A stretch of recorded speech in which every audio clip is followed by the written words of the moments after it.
Always so exciting when it says you are live. It makes you feel good about everything. Howdy, guys. How are y'all doing? Good Monday evening to all of y'all. Man, having so much fun watching Big Brother. We're going to talk all about this evening, but we got some other things to talk about as well. First of all, let me start off with a big old SKD 143. I love my wife. I love my kids. I love reality TV fans, but I especially love the Big Brother TV reality fans, and even more so, those of you who are out there with me this evening or watching on replay both. Thank you.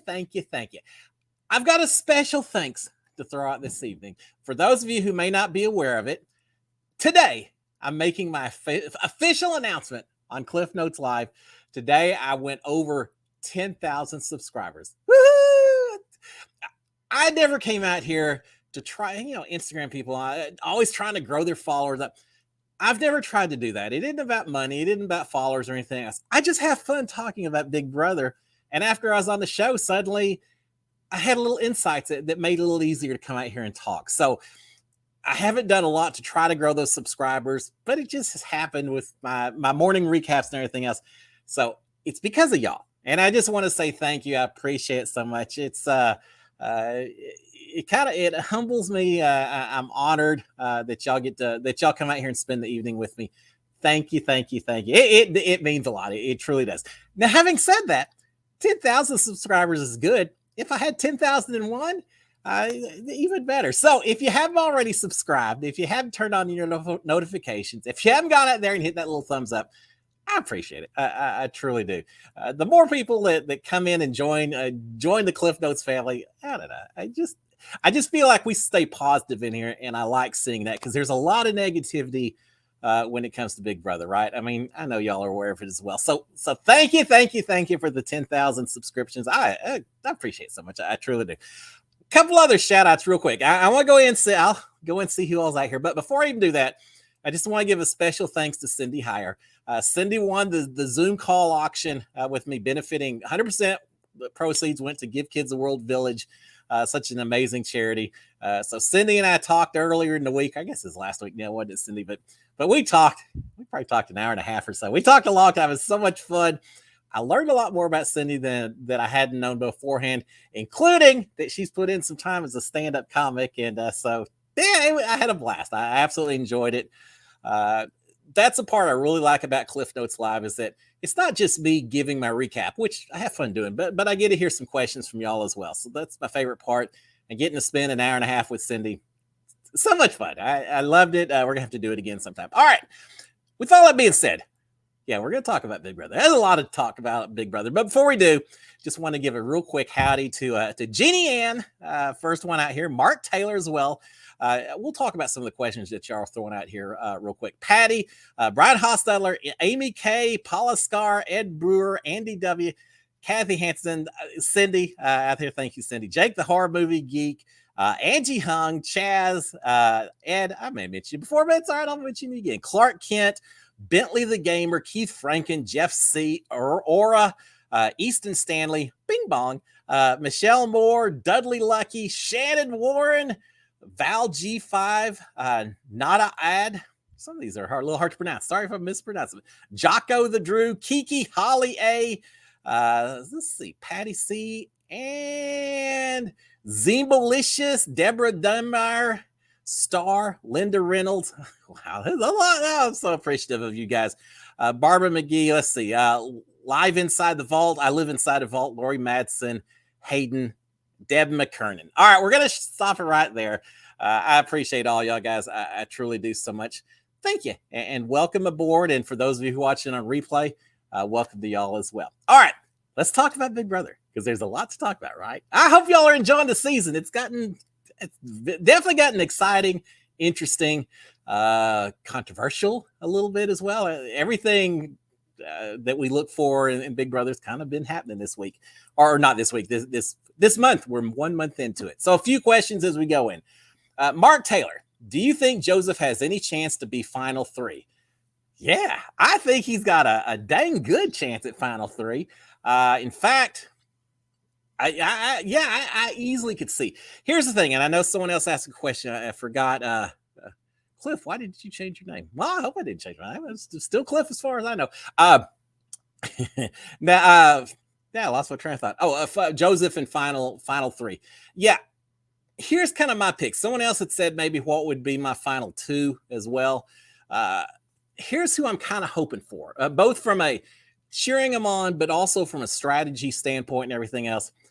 I think it would be kind of fun if you had, let's just call it a final four right now, a final four of Monty and Joseph and Brittany and Michael, the four of them duking it out, two couples, two duos kind of going against each other to see how it all comes out. Now, remember, Joseph's an attorney. Michael's an attorney. Can you see the two of them as a final two? I would be really upset if they only gave them a minute and a half each to give their final speech, knowing that they're guys who ought to be able to really give a good argument. I would do anything to get CBS to give them an extra at least 5, 10, 15 minutes each to really hash out why they think they deserve it. Because I think it'd be an amazing analysis of Big Brother, an amazing opportunity to hear someone who's still inside the house trying to explain as best they can everything that's happened from start to finish. I'd love to see it. I'd be entirely 100% happy if any one of those four won the final title and walked home with $750 million.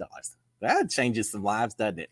So yeah, I think Joseph's got a fantastic chance. I think Joseph is playing an absolutely fantastic game at this point.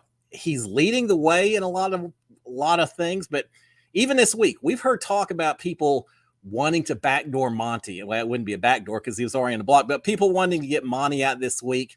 They weren't talking about Joseph. Joseph's got all the relationships and everything.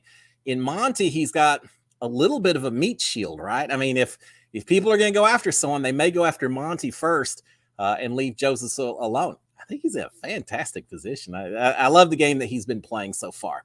All right, Amy K saying, who would be a good final two at this point? Jasmine, Indy, I hope not. I want them gone. Terrence is my vote. All right, well, Jasmine and Indy, nah, I don't see them making it to the final two. I think they aren't doing enough to build up their resume. They're in on the wrong side of the arguments too many times. They're creating some animosity, even to people that aren't vocalizing it. Jasmine with her ankle, how long can she nurse that ankle along and talk about the injury? Now, I do notice she's been moving around a little bit. Big Brother finally forced her. They took away her cart and everything else. But we saw, was it on Sunday night's episode last night, even Turner giving her that look when she complained when Kyle hit her ankle.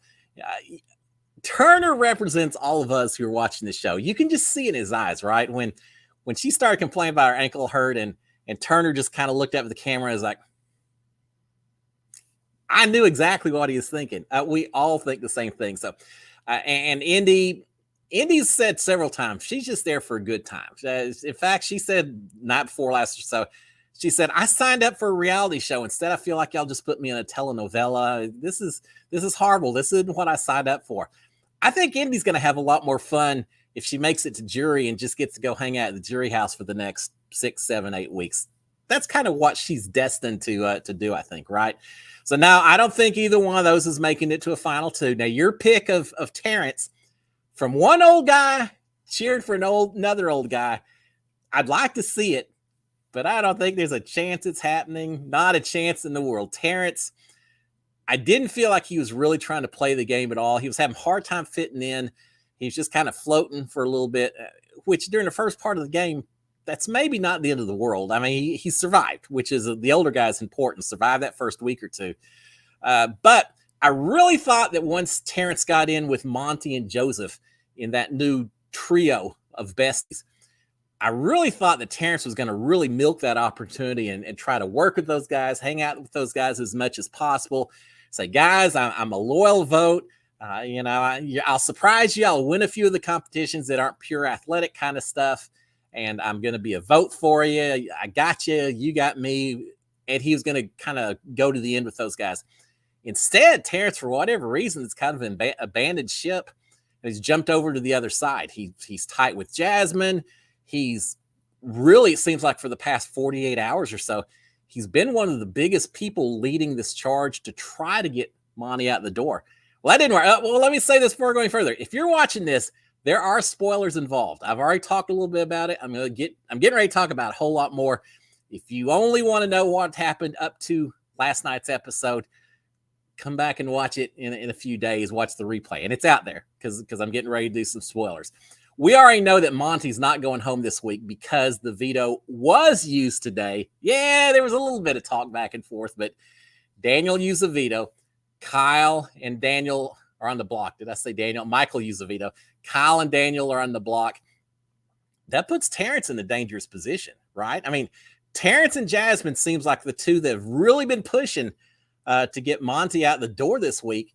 Well, now that's not going to happen. And all it takes is one or two people whispering to Monty, and he knows what side Terrence is on, and it's not on his side. And he already knows that's the case. He's already heard the whispers and all. So the question now comes down to if Joseph or Monty or anyone really on the leftovers, if they need a target, Terrence is kind of the low-level threat. He's I don't think anyone sees him as this huge threat that they've got to get out of the house before he starts winning comps and taking over. So there's a lot of people who may say, I'm not going to waste my HOH on Terrence, but we're running out of targets. Brittany's talked about it. Others have talked about it. Taylor, for example, Taylor talked about at one point. She said, look, because of the way it's set up, if I win HOH, my only two choices for sending someone out the door, maybe two black people, which she doesn't want to do. And she mentioned Jasmine and Terrence specifically. Well, now, because the way Terrence is kind of turned against Monty and the leftovers and everything, Taylor's got a target. So I think Terrence, as much as I'm cheering for the old guy, I really think he has not helped his game at all this week. There's going to be a price to pay for him being so vocal against Monty at this point in time. You got to be careful with that stuff. You call your shots and you don't make it. There's a lot coming back your direction, and he's getting ready to find out about that. All right, Kathy Hansen talking about saying Turner's my favorite. Ed Brewer saying Turner has the ability to win HOH, make noise, and drift to the background. He's my front runner. Absolutely. I agree. I will fully admit Turner was probably not someone that I probably said Turner's going to go out pre-jury. I need to go back and look at my preseason preview. I probably was a little bit stereotyping him based on his long hair, owning a gift shop, living in a van for a little while, things like that. I like Turner. As I said before, I feel like Turner's the us inside that house. And you're right. He can go in there. He can throw out a few comments. He can make a few suggestions. But he doesn't feel right now that he needs to be the one running with everything, taking the lead. He's the loyal soldier. He always seems like he's on the right side of the house, right? I mean, he's involved with it. And it's not that he's not making decisions. It's just he'll do his little thing and then back off. He's got a little bit of a resume because he did win that one HOH competition and made a huge move. Come final two, if he's there, he's going to say, Amira was running this house. The other side was running in the house. Who got her out? Me. I got her out. So Turner's already done a lot from a resume standpoint. I feel like everyone, except Jasmine, likes Turner in the house. Man, Jasmine does not like Turner, does she? The fact that the two of them are besties together is just a fun little bit of karma. I love seeing it. This whole muffin gate and everything else that went on with her getting upset with Turner, and Turner turns out actually did eat half of her muffin. I just love it. I really like Turner. Here's the thing: not only do I think Turner's playing a good game, but I feel like Turner's having fun in the house, and I think that's important too. And I think his enjoyment of playing the game translates to the way we see him as well. I like Turner. I could see him going a long way to the very end. I don't know, maybe not, but if he does, he absolutely deserves it. Clark Kent saying Joseph is my favorite. I got no issues with that. He's one of my favorites as well. Star saying when someone gets hurt, do they need their own health insurance? It's a good question. I'll say this. We were asked when I went on the show, I had to provide my health insurance information, health insurance card, things like that. If you get sick, if you have a minor illness that they have to get medicine for, I think it's charged back to your insurance. If it's something horrific, you break your ankle, for example, falling onto a foam pad floor or something. I don't know. I mean, probably. I mean, I'm sure they probably would go through your insurance first, but fortunately, I had a few injuries while I was in there, but nothing that involved anything more than a doctor taking a quick look and putting a little icy wrap and things like that on. If it's a really serious injury like Christmas from her season, I don't know how that's handled. I mean, I got to think if you're on CVS, they'll make sure you're taken care of one way or the other, right? You would hope so. But I don't know. It's a good question. I really don't know. Bentley the Gamer saying, hi, I watched your season 10 times. Well, Bentley, let me throw a little secret into you. That's 10 times more than I've watched it. I've watched a few episodes, but not the whole season, and certainly not 10 times. If you watch it that often, I need to have a talk with you because you may understand some of that game even more so than I do. Which, I mean, I say that kind of sarcastic. I mean, not sarcastic. I say it kind of jokingly, but it actually is true because you probably have still seen a lot more conversations than I was exposed to inside the house. So you probably do understand it better than I do. We'll talk one of these days.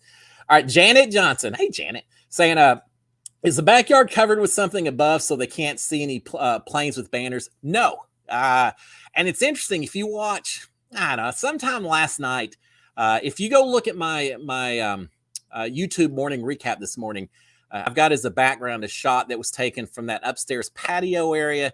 And you can really see over the top of the walls and see how the backyard's set up. It's a cool photo that you don't see that particular view very often. So check out my morning recap. But no, the ceiling, there's no ceiling to the backyard. It's a tall wall. It's 35 feet or so, plus or minus. It's tall. It's 2.5, 3 stories. But when you're in the backyard, sitting in those chairs, you can look up and you can see the tops of trees here and there.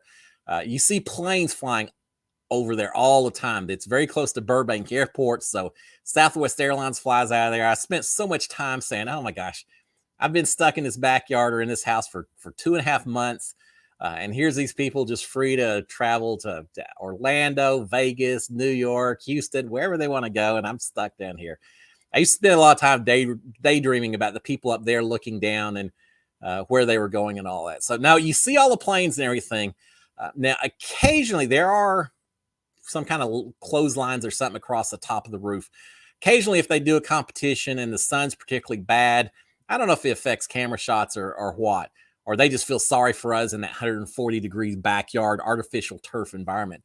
Because every once in a while they'll pull over a sheet and cover up the top of it. It's probably so people can't spy with drone planes or something, for all I know. But every once in a while it gets covered. But for the most part, we can see up above. We actually, during my season, did have a plane fly overhead, and it actually was a plane trying to spell out a message, but they were trying to shorten everything up, and that it became so cryptic that the only person who understood what that message was the person who the message pertained to. And I'm not going to go into detail now. I found that later, but it was a silly message anyway. But someone did try to fly a plane over and leave a message for us. We couldn't figure out what it was, but anytime something like that happens, we get the lockdown noise, and it's just this huge, horrific sounding siren. We hear, Big Brother guest, this is a lockdown. Please go inside. Please go inside immediately. This is a lockdown, something like that. And you immediately have to go indoors. The door shuts so that we can't hear if there's a wall yell or if there's someone spelling out messages, if they're dropping pineapples from planes or whatever. We're indoors. We miss all of that. So, yeah, other than that, we can see up in the sky and just get a little bit envious of everything that we see and we can't quite reach out to. All right, Easton Stanley saying, do you think Daniel and Nicole were playing a good game? I think they started off playing a good game. They were tight with each other. They found their ride or die, which I think is fairly important. I think they just started playing the game too hard. And I think they started making the game too personal. You can't do that. The people that you're trying to vote out of the house, especially in the first part of the season, even if you personally don't think that they're your favorite person, you don't have to tell the whole world that that's the case, because all that's going to do is create some animosity with other people who may not dislike these people as much as you do. And so they spent too much time focused on just one or two people. And I just feel like they made the game too personal. They weren't flexible enough. But yeah, I thought they started off well. Daniel was HOH the first week. Normally that, well, except for Frenchie in his season just last year, but normally if you're the HOH, that gives you a lot of power. You pull in people, you create plans and all of that. Daniel never did that. He got so hyper focused on being just with Nicole and just the two of them trying to control everything. It just didn't work out for him. Now, Nicole, I'll give her a little bit of, I don't know what the word is. Nicole, if she was a former police officer and then a chef, I feel like Nicole probably has always been in a job where she's the one in charge, whether she's in charge in the kitchen or she's the one in charge as a police officer in stops and things like that. She's always the person that's having to make the decisions, the one calling the shots. You can't do that in Big Brother. I mean, sometimes you can, but you've got to be willing to let other people take the lead sometimes. And you have to be willing to just step back sometimes. And I don't think she could do that at all. And I think Daniel ended up just following her lead and kind of doing the same thing she did. So, yeah, I thought they started well. They just played way too hard. They played way too personal. Nicole's paying the price for it. And I think Daniel's getting ready to. I don't see Daniel surviving this week, although I do feel like there may be a way he could do it. So before I get to the next question, I'll throw that out there. How could Daniel possibly survive this week when it seems like he's all alone and the entire house is against him? Here's what I think you have to do. I think Daniel has to make bigger targets, which means there's only two people on the block. So that bigger target's got to be Kyle. Daniel has all kinds of secrets on Kyle that Kyle was trying to break up the leftovers. He was suspicious of Monty and some of the others in the leftovers. He was trying to bring in Alyssa and Jasmine. I think Daniel needs to take all of that information, the stuff he knows. And if he doesn't know stuff, make some stuff up if you got to. But I think he needs to do everything to make every single person in that house absolutely, completely not trust Kyle at all. It's a kind of a Hail Mary. I don't know that it's going to work, but I think that's the only thing he's got left to do. Now, we know Alyssa, I assume Alyssa is going to be fighting to keep Kyle alive. But I also feel like Jasmine is going to do everything she can to protect Kyle. And so he doesn't, right now, what are we talking, like 6-4 votes or something? It's not that Daniel has an insurmountable argument or insurmountable number of votes to gain. He just needs a couple. And I feel like if he was able to convince enough people that Kyle was trying to burn him, that maybe they could see him as a bigger threat and boot him out the door. And Daniel could go back to that argument about, look, I know you don't like me on a personal level, but I'm all alone. It's not like I'm going to take power and start running this house. You can easily get me next week if you need to. I think that's the direction he needs to go. The problem is right now, if he goes up to, say, Monty or anyone else and gives some of those arguments, they're going to recognize that, hey, you're on the block. You're just kind of doing anything you can to survive right now. So it's going to be a little bit tougher for them to take him seriously, to believe everything he's saying. And that's what's going to make it hard for him. But I think that's his only option is to do anything he can, to reveal every secret he's ever known about Kyle and Alyssa and see if that sticks. I think he's got to do that. I don't think it's going to work, but I think that's what he needs to do. All right, Lynn Cutera said, is it too late for Michael to keep from being perceived as a threat? Think he needs to keep winning and set up the social game some? That's a good question. How in the world? He has won 4 out of 5 veto competitions, and the only veto he didn't win is because he didn't compete in it. And I know he talked even like that, the pie eating contest with Jasmine. He has said that he threw that one as well. And I have no reason to doubt that that's the case. This guy is a comp beast, going back to the level of Janelle and even Mickey from my season, just winning a lot of competitions. Now, here's the thing. And Michael's talked about Janelle as his favorite player of all time. He loves her. He loves her game and all that. I hope Michael remembers that Janelle's never won Big Brother. It takes more than winning the competitions to make it through. And I think that's probably what you're referencing with the social game instead.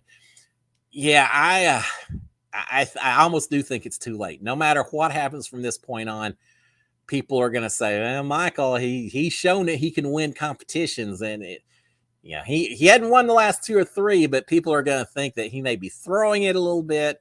Or even if that's not the case, they're going to say, yeah, just because he hadn't won the last couple doesn't mean he's going to come right back and not be able to win a few more going forward. So I don't think at this point he can hide his competitiveness right now. I think it was a mistake for him to win Otev. I absolutely do. He was the HOH. He and Brittany were safe. And I know he has said that, I can't remember who it was. One of the guys, Monty and Joseph and Terrence, one of them was close to winning, was, I guess, the last person against him. And so he knew if they won that they would pull themselves off the block, unless it was Terrence, and he may have kept himself there. Isn't that silly, huh? But he felt like if he didn't go ahead and win it, he wasn't going to have full options at the veto ceremony Monday, and therefore he won. I think it's more than that.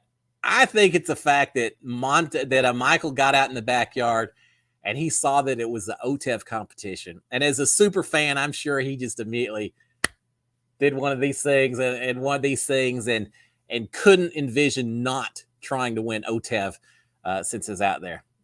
It is so cool. I got to play an Otev. I was on the block. I mean, I was playing for my life. But to get out there, because they don't tell us what these competitions are. There's no hints or anything else until we walk in the backyard and we look up. And I remember walking back out there, and the first thing I saw was just a big open pond area and mud and all this. And it took me a while of looking around before I saw kind of the ramp and saw Otev. In our case, it was Otev the pigeon. Saw Otev there, and it's like, oh my gosh, I'm getting ready to do Otev, win or lose. This is so cool. This is incredible. And it was. And I think Michael was probably the same way, and maybe his emotions got away from him because I think he shouldn't have won it. If he hadn't won it, he probably still had a chance to fade into the background a little bit. I don't think it's happening now. I just don't. Speaking of Otev, how come it wasn't Otev the Muffin Man? Would that not have just been the perfect? Yeah, I know. They already had the whole thing set up. I'm sure they had sets built and all that, but they could have changed it. Have Otev and have Otev's like, hi there, I'm the Muffin Man. They could have had so much fun with it. They lost a huge opportunity. Oh well. I think it was Otev the Roach instead, which doesn't sound nearly as much fun to me. All right, Michelle Tuller saying, how much longer do you think the leftovers will last, and who takes a shot at them? Will it happen next week? Well, first of all, yeah, it depends on who wins HOH, right? If someone on the other side, say Indy wins HOH, or I don't know, there's a few of them over there. Jasmine wins another one. Somehow Daniel survives, wins HOH. There are people who could take a shot at the leftovers. And if they do, there's an opportunity for them to blow up the leftovers, to give them a fraction. Here's kind of how I see the leftovers. And y'all tell me if you agree or maybe you see a different way.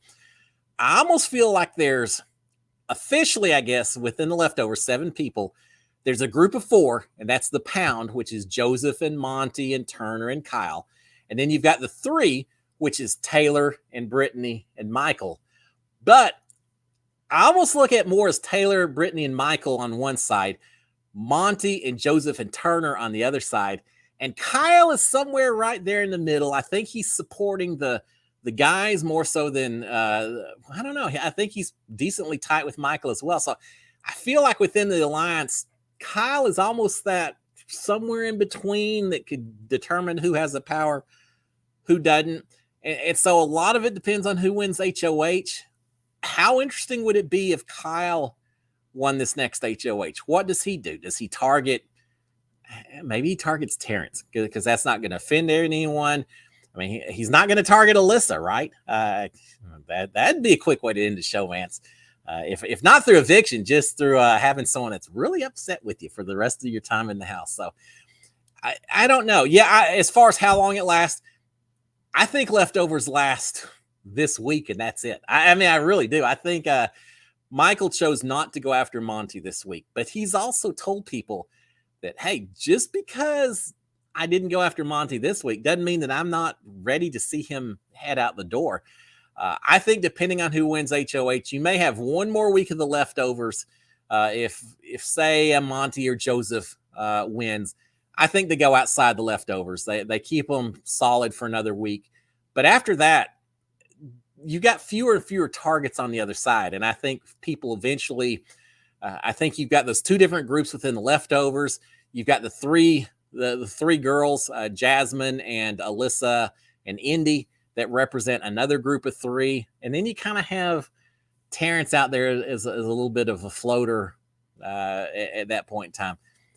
I don't know. I think we're going to see everything break up here pretty quick. They're all going to be fighting over those three girls, I think, which puts them in a little bit of a position of power, I do believe. All right, Jeannie Ann, do you get to request specific foods, or do you have to use what they give you?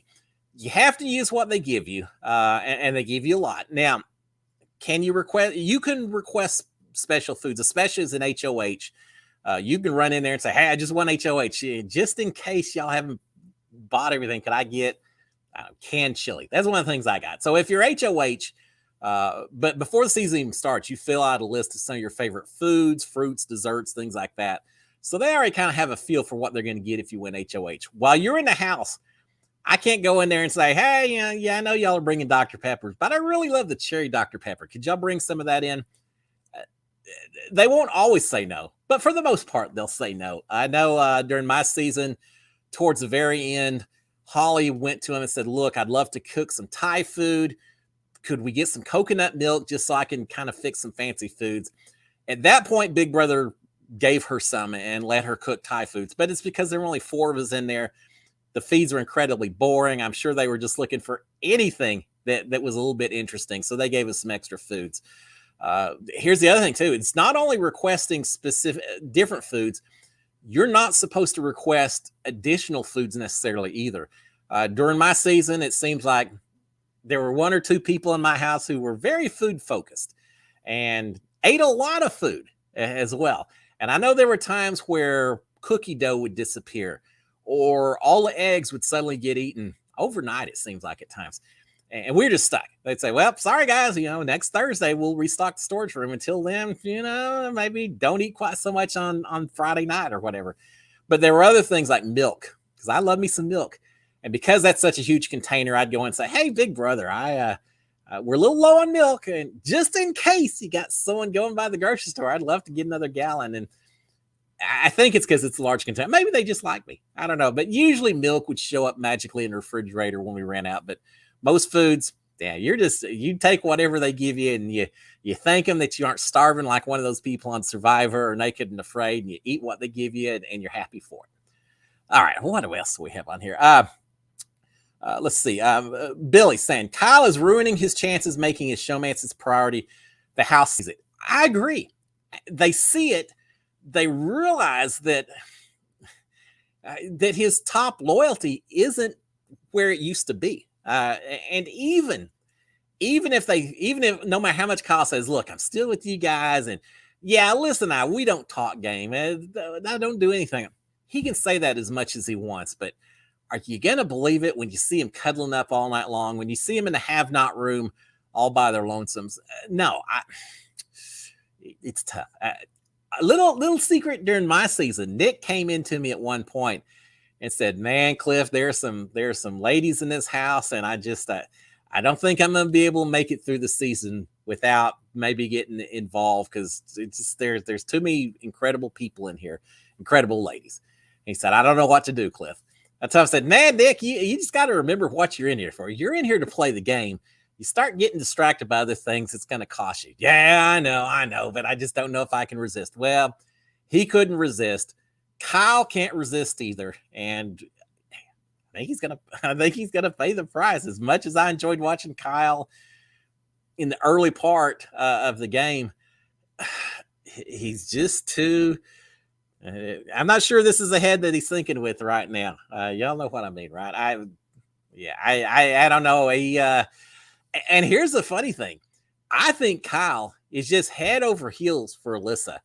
I'm not sure that Alyssa's quite feeling the same for him. I think Alyssa's a little more manipulative in terms of her relationship and her showmance. I don't know if she came in intending to have a showmance, or she just sees that as a bit of a vehicle for some extra attention, for some extra protection. I don't know enough about what's going through her mind, but I have a feeling that she's looking at it a little bit more strategically than Kyle is right now. He's going to pay the price, and he's going to regret it. Not now, Not for the next 6 weeks, 6 months, but at some point he's going to look back and say, dang, I can't believe I did that. Maybe not. Maybe they get married and have babies and they live an incredible, wonderful life and they prove us all wrong. I don't think so. All right. Z Malicious saying, did you hear the wall yeller with Nicole? Yes, we heard the wall yeller. Nicole and myself and Tommy were in the backyard when the wall yeller started yelling. Now, here's the thing. I've talked about enough. I don't mind talking about it now. The wall yeller yelled that Christy and Tommy knew each other. If they had stopped right there, maybe it would have carried more weight. But then they also said that Tommy owned a clothing store with Christy.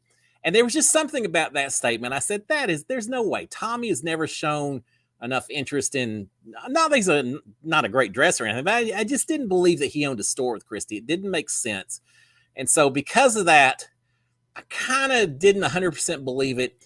That week also, Christy was on the block with Sis. And so I thought Sis had like 1 million Instagram followers. And she lived in LA. And so I thought, well, this could easily be some of Sis's fans that are showing up just to try to point the target at Christy to make sure that Sis is protected. You don't know if the wall yellers are telling the truth, right? You know, you don't know one way or the other. I found out later that they then played Christy actually talking in the diary room about knowing Tommy. If I heard that, maybe it would have made a little bit of a difference, but we were already locked down and inside, I guess, before that, because I never heard that. So, yeah, I heard it, but the other thing, too, I just felt like it was an outsider interfering with my Big Brother family, interfering with the game, kind of violating the rules. That kind of ticked me off. And so Nicole and I talked, and we said, look, let's not respond to it. Let's pretend like it never happened. We told Tommy, said, it's done. We're not going to talk about it with the rest of the house. We're not going to say a word about it. And we didn't until Tommy mentioned that he actually did know Christy later on. So, yeah, but yeah, we heard the wall yeller. It was, it still ticks me off a little bit. Even though I know now they were trying to help us, it still ticks me off a little bit. All right, Billy Hughes saying, I think Michael will be the main target soon due to winning so many comps. I agree. At some point you say, man, while I got the chance, I got to take this guy out of here. And it could be next week. I mean, look at it. Michael can't compete for HOH. Brittany hurt her knee on Otev. What'd she get, 6 stitches in her knee? And she's still moving around better than Jasmine. But neither one of them are going to be at their, he can't compete at all. She's not going to be at her finest when she's trying to compete for HOH. They're vulnerable. If the right people win, and I don't think it's the leftovers just yet, but if the right people on the other side win this thing, say a Jasmine or an Indy wins, are they, let's look at Indy. Would Indy is not a fan of Taylor's, right? Indy does not like Taylor. Another person who just needs to let some of this stuff go, but would she make her personal vendetta against Taylor her prime target, or would she maybe go for Brittany and as a byproduct or whatever, Michael goes up and then suddenly a lot of people say, well, while he's up here, it may be a good time to get him out the door. I don't know. But yeah, I think his target is huge. Picture Captain America with that big old shield, but paint it like a target and hold it right up here in front of Michael. And that's what you got right now for Big Brother. Because people are thinking about that. Even if they don't vocalize it, people are wondering about that. They're worrying about that and picturing somewhere down the road when there's only 6 or 7 people left and thinking, am I going to be able to beat Michael? He's tall, he's gangly, but obviously he's got because he's won a whole lot of different types of competitions as well. It's not just all athletic or anything, right? So, yeah, I think he's in a lot of trouble. But I love watching his game. But yeah, I think he's in trouble. All right, Mark's saying, is a week from Thursday the first night for jury? I think so. It's not been officially announced. And who knows? I mean, things can change. There could be some kind of twist. Yeah, for all we know, 3 people go to the finals instead of 2, and it's going to change the jury makeup. I don't think so. I really don't. Yeah, I think next week is jury. We know there's not going to be a battle back. There can't be a pre-jury battle back at this point in time, I don't think. So I fully expect it to be jury. That leaves then 9 people voting, 2 people left inside the house for that final 2. It makes sense. That's the right time. Everyone is assuming that they've got one more eviction and then they go to jury. So, yeah, I fully expect Thursday that they make that announcement. And Julie, not Julie, I've seen some feeds, some people on Twitter and Instagram, I think, questioning if this could be some kind of a double eviction this coming up week, where maybe the first person just goes home, the second person goes to jury or something. I don't see that either. But could you have both of these people go to the jury house together, and maybe you do have 3 people in a final instead of 2? Expect the unexpected. Never say never. But yeah, the most people are thinking that we'll go into jury after this final eviction. I guess we'll find out on Thursday, right? All right, let's see what else we've got on here. Birdman saying, how does the diary room confessions line up with the HOH POVs? Let me think about this. How do the confessions line up with the? Rephrase that for me, because I'm not really sure that I'm understanding the question on that one. Sorry about that. Let's see. Rephrase it, and I'll come back to it. Aaron Hunter saying, I think Kyle can win when he wants to. He doesn't want to win so he can ride the middle as long as he can. I think that's a safe position for him. But this week he's kind of, this besties put a lot of people in jeopardy that you don't have in a normal season. But I do think Kyle right now, would they put him up as a second week in a row? I don't think so. I think if he survives this week, I think Bestie Festies ends, so he'll be an independent again. But I still think people probably are not going to turn around and put Kyle up right now. Although there may be some people a little upset with him that would consider it, even if they just put him up as a pawn. I think Kyle has made a few moves that may make him a little more of a target than beforehand. But I do think you're right. I think now here's the thing, Kyle. In the HOH competition, they were having to walk across those balance beams. Kyle almost won it. He came pretty close. Was he trying to win it? I kind of think he was, which tells me he already was a little bit worried about his position in the game, whether he's next to Daniel or not. So I don't know if he's feeling comfortable enough about his position that he's going to be throwing a whole lot more competitions. I think everyone pretty much from this point forward is going to be trying to win these HOHs. You start getting fewer people, and it's just that much more important every single week. After this week, it's going to potentially only take 4 votes to send someone home.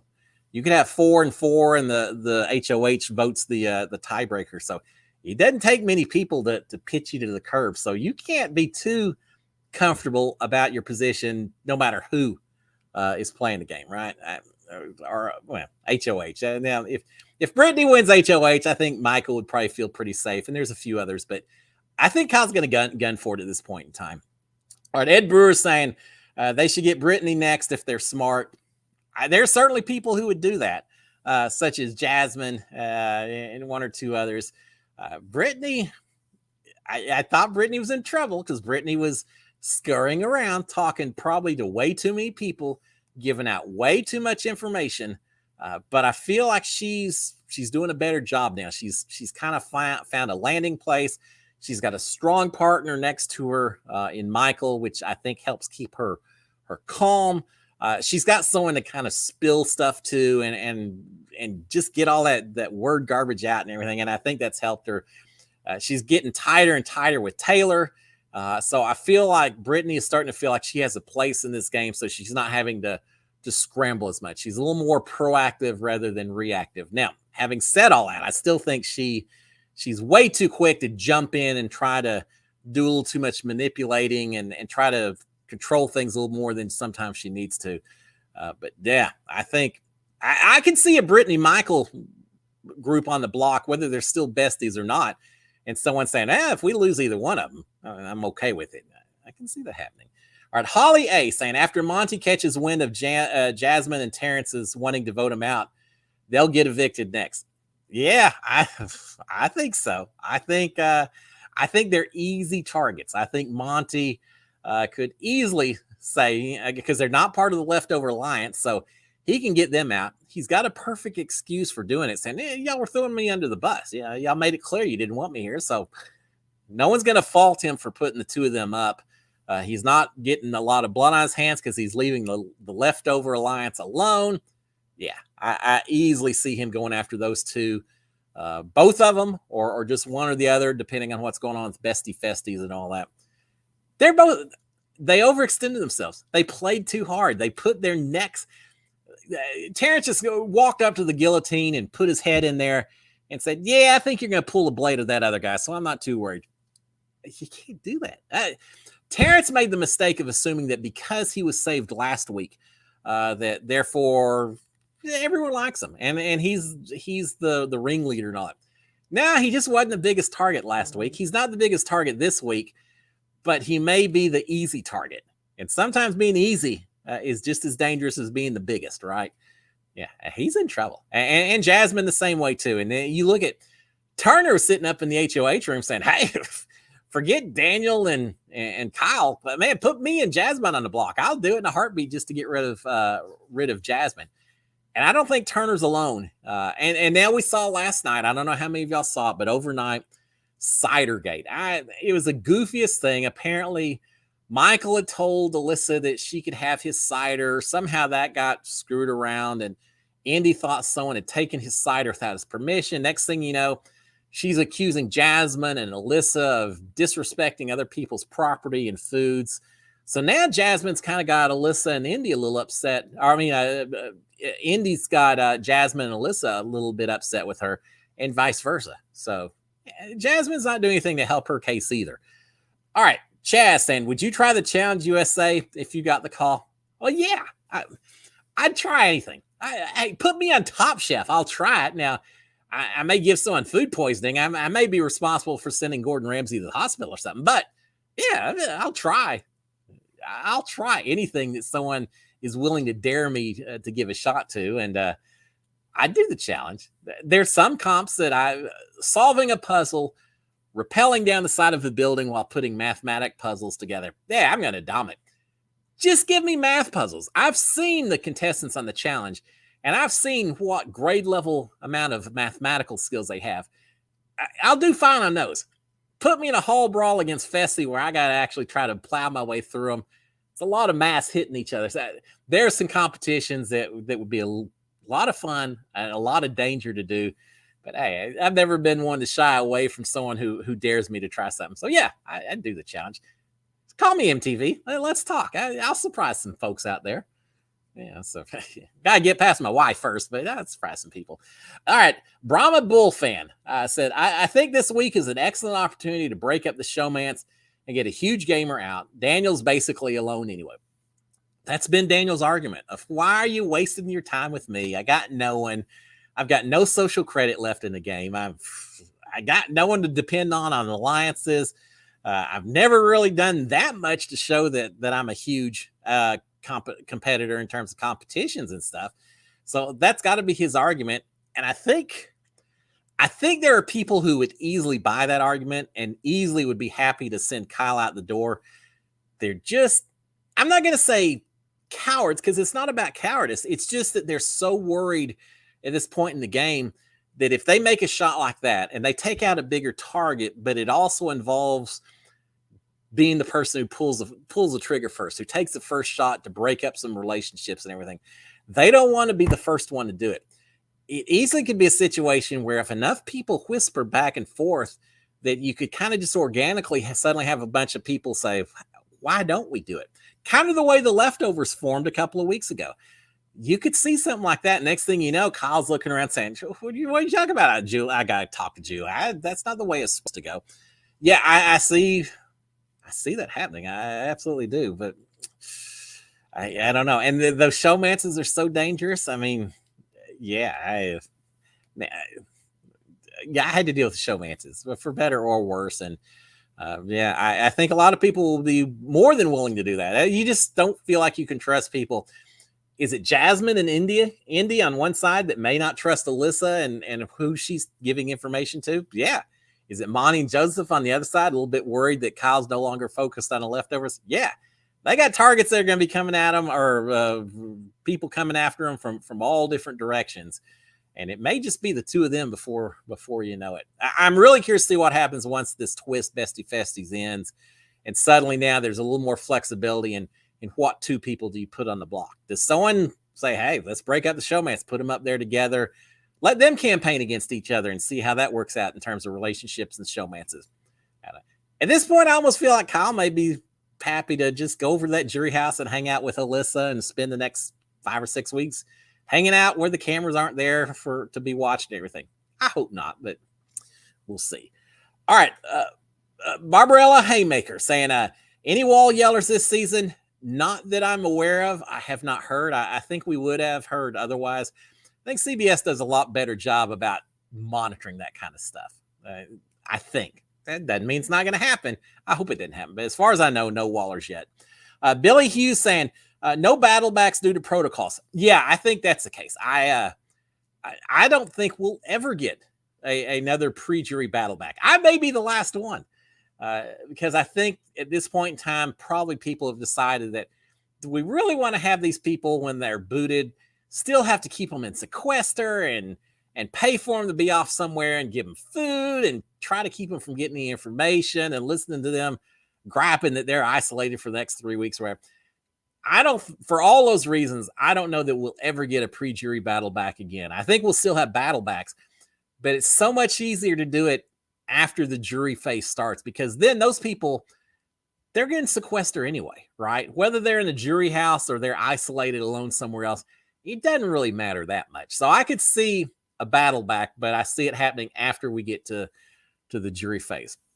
For all you know, someone, let's just say Jasmine, and how would Jasmine do if she's alone in a jury house where she's got no one to cook for, to bring her water, to help her get around and everything? They may just come back after a week and find out that she's starved to death in one of the back bedrooms. I don't know. But yeah, I can see Jasmine getting voted out and then them saying, well, Jasmine, you're actually not going to the jury house. We're going to have you hang out over here and you got a chance to get back into the game. Could be. I hope. I mean, I kind of like those twists. I'm a little partial to the battle backs from personal experience. All right, Brian Hostow. Hey, Brian. Saying, when Besties ends, it'll be a week of normal game before the next twist. Yeah, I think you're probably right. Who knows, though? They may jump right into the next one. But it's going to be something completely different. As long as it doesn't involve people attached to each other in any form or manner, let it go back to a truly solo game once we get to the jury, and I'm good to go. But I think you're probably right. I can easily see this week being the last week of Festy Besties. Julie announces it Thursday night, says we're going back to regular. Guys, welcome to the jury. Y'all are all on the jury. The Festy Besties is over. No more people attached anywhere. We're good to go. And then after you get the first person that gets sent to the jury house, at that point, maybe a new twist kicks in. Maybe they go into sequester. Maybe there's a camp comeback type situation where they stay in the house. They just can't participate and they get to learn, they get to influence. Can you picture, because they had camp comeback for us, but it was so early in the season, you didn't have as many relationships and alliances necessarily set up. Can you picture at this point in time, if you have, I don't know, Jasmine and Kyle and Terrence, a few people who have been booted, but there's still a chance they can come back in, but they're stuck in that house and they just get to go around and whisper and plot and try to convince people to do things, knowing that there's no repercussions because they can't get voted out again because they already have gotten voted out. They could create all kinds of chaos in that house if they did something like that. If it happens, you heard it here first. All right, let's see. What 7:55? Man, it's so fast. Bex Howell says, Whis. Sorry, let me come back to that one. I'm trying to read. Try to read these comments. Somebody were. Oh, well, sorry. Let me go this up. Billy, what were your music choices as HOH? Sorry about that. It's late. I stay up all night long. It's time for a nap for old Boss Hog. What were my music choices? All right.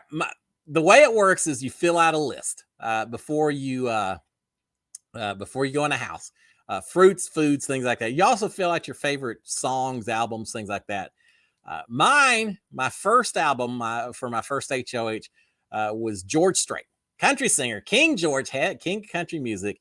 I had his first album, which has a bunch of just love song ballads, just a bunch of his most famous songs. And so I had that and played and I did it just to kind of remind me of home and remind me of my wife, because we used to dance to that music. Well, we still do, but it made me think about home and playing dominoes, in a little saloon there in College Station called the Dixie Chicken, and just a lot of memories associated with that album. So that was my first choice. If I'd won a second HOH, I think my next choice was LMFAO. Y'all know who that is, right? They just had a bunch of silly shots, and just weird songs and all that. I just thought that would be kind of funny just to be silly with everyone else in the house. So I think that was my second choice, but I may have also had some Garth Brooks thrown in and everything else. You only get one album. I wanted to just say, hey, give me the greatest hits of country music or something. Yeah, I can't do that. You only get one artist and one album, and they'll go and download it onto one of those little iPod shuffles. Probably the only iPod shuffle that's still working anywhere in the United States, but they'll download it on that. So you certainly are restricted to the music you can listen to. But I did that. Who else in my season? Jessica did Queen. I love that album. I was so grateful. She picked a great one. I can't remember. Nicole probably picked the Monkees or something, or New Direction, something like that. But everyone had a very wild variety of taste inside that house. I think Michael this week had a song or an artist, Marina was her name. I never heard of her, but I listened to some of her music. Kind of cool. Check it out if you haven't heard Marina. It was kind of cool. But anyway, so yeah, mine was George Strait. That's the short answer.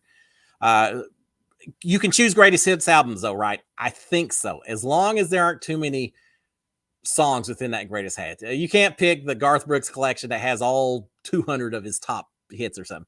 I mean, there's some limitations, but yeah, I think my problem was I couldn't necessarily remember which songs were on which albums when I was trying to make my choices. So yeah, a little tough, but yeah, you have some variety. They'll work with you to some degree.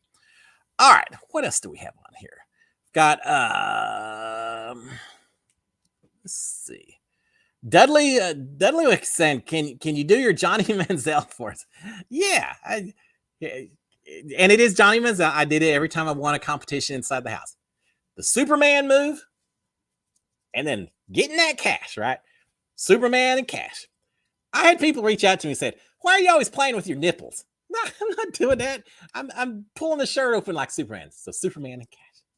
Yeah, I love doing that in there. I hadn't planned to do it. I think I told my son at one point, say, if I win a competition, I'm going to do the Manziel move. And he said, oh, that'd be cool, Dad.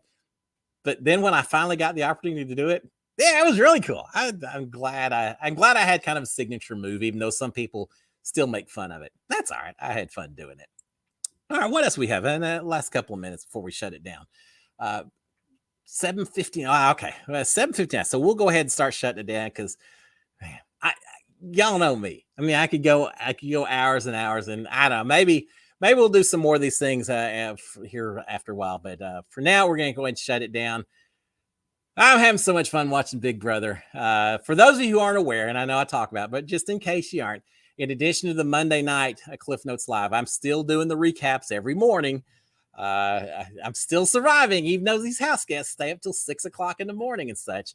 But I am doing a recap.